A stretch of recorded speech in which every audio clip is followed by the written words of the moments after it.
El presidente Andrés Manuel López Obrador llegó a la silla presidencial con ideas que parecen que solo fueron palabras enviadas al viento, que mucho distan de la realidad que vivimos el día de hoy. En el Zócalo de la Ciudad de México, el primer día de su mandato, reafirmó los 100 compromisos de campaña y no omitió decir algo en torno de la diplomacia que llevaría a cabo. La política exterior se sustentará en la cautela diplomática y en los principios de autodeterminación de los pueblos, no intervención, solución pacífica de las controversias, igualdad jurídica de los estados, cooperación para el desarrollo, amistad con los pueblos y con los gobiernos del mundo, la paz, la defensa de los derechos humanos, la protección del medio ambiente y el respeto de los migrantes, los nuestros, los centroamericanos y los de todos los países y continentes del mundo. Pero no era la única ocasión que hizo mención al tema de los países extranjeros, diplomacia y migrantes, que podrían entrar y que todos serían recibidos. ¿Qué pasó? Los garrotes del bienestar. ¿Dónde quedaron las palabras de aquel humanista mexicano cuando se habla de la dictadura de Nicaragua? ¿O ahí no aplica?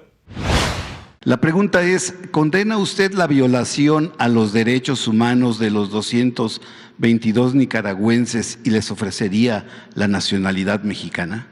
Vamos a desayunar ya y mañana contestamos sobre ese tema. O vámonos a otras latitudes. Cuba. El gobierno mexicano otorgó hace unos días la más alta distinción a un jefe de Estado extranjero, a Miguel Díaz-Canel.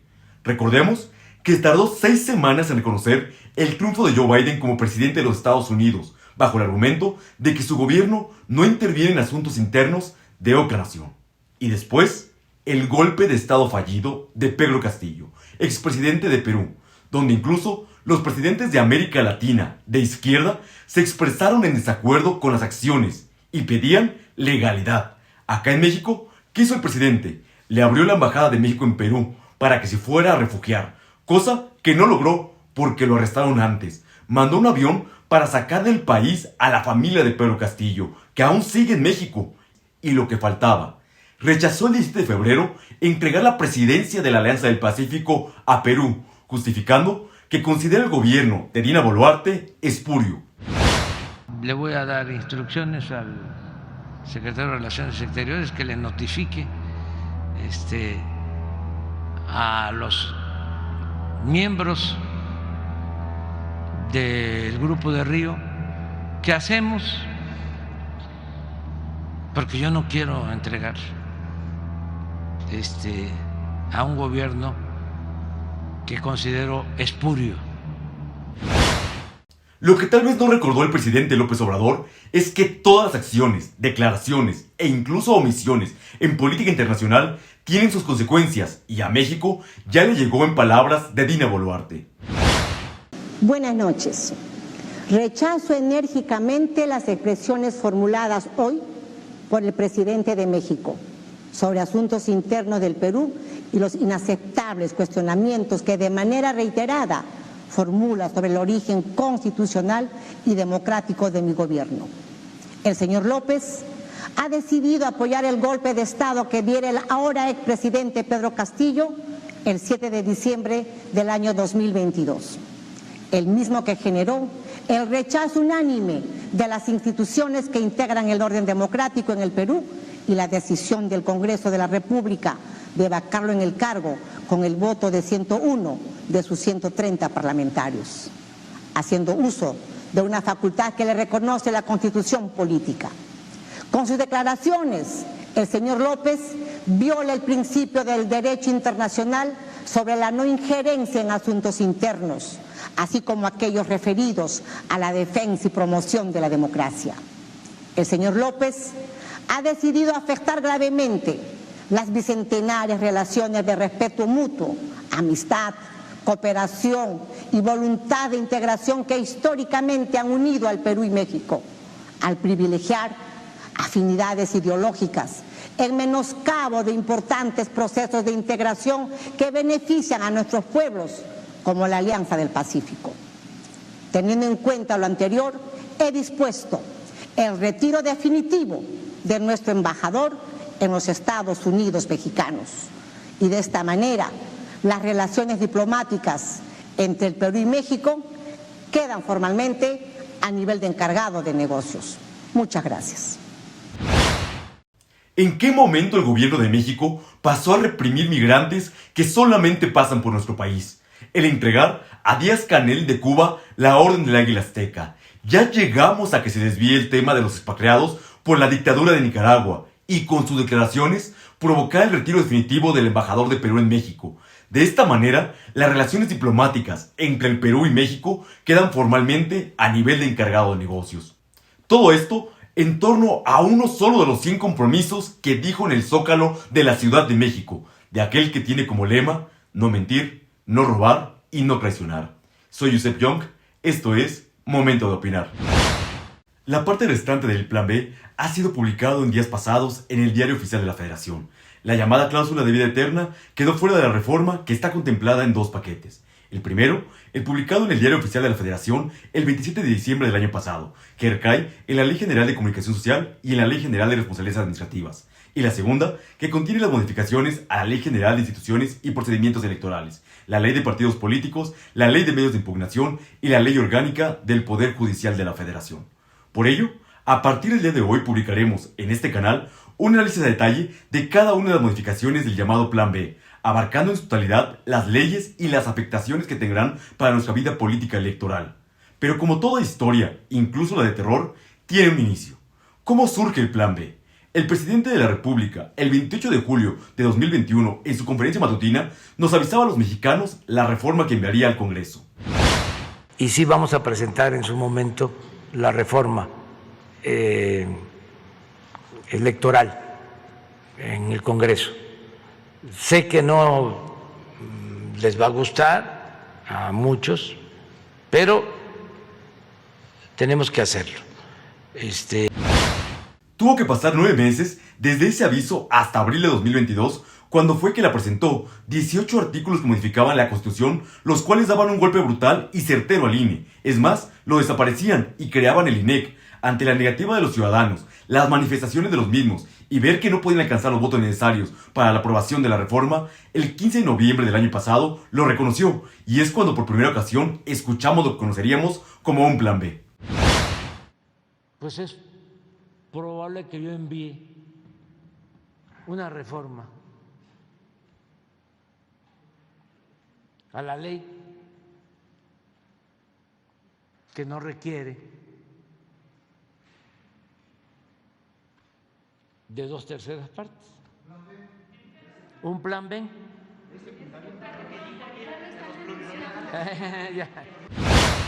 Así llegamos a la sesión del 6 de diciembre a mediodía. El secretario de Gobernación, Adán Augusto, hizo su arribo a San Lázaro, con la idea de que si no salen los votos para la reforma constitucional, lo harían para las leyes secundarias. Y efectivamente, no alcanzaron los votos para la reforma de la Constitución, al necesitar 334 votos para ser aprobado. No lo lograría y es rechazada por 269 votos a favor, 225 en contra y una abstención. A las 19 horas con 48 minutos se decreta un receso de media hora para abordar la discusión del Plan B. Pero esa media hora se convirtió en casi 3 horas. Al parecer, donde estaba atascada la reforma era una cláusula que después conoceríamos como la cláusula de la vida eterna. Es ahí donde llega la diputada Graciela Sánchez Ortiz y entrega una nueva iniciativa con modificaciones de Morena, el PT y el Verde. Nace un Plan C.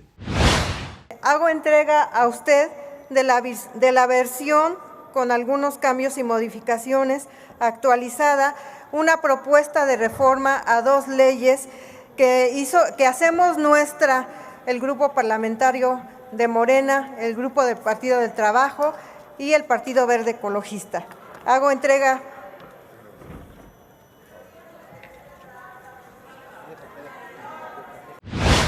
Nadie conocía la propuesta, pero aún así se pone en discusión y votación. Pasaron 155 minutos desde que se presentó hasta que se votó. Con 277 votos a favor, 0 abstenciones y 221 votos en contra, se aprobó una reforma con más de 300 hojas que nadie leyó. ¿Y cómo lo iban a leer, estudiar y analizar si eran 2 hojas por minuto lo que le dieron de tiempo a los legisladores? Ni quienes lo propusieron sabían de qué se trataba, pero lo importante era quedar bien y que se aprobara. Solo 2 días después tuvieron que reconocer los errores, pero le echaron la culpa a un duende.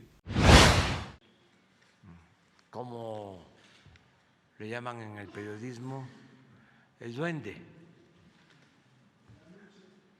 Sí, el duende que hizo sus travesuras.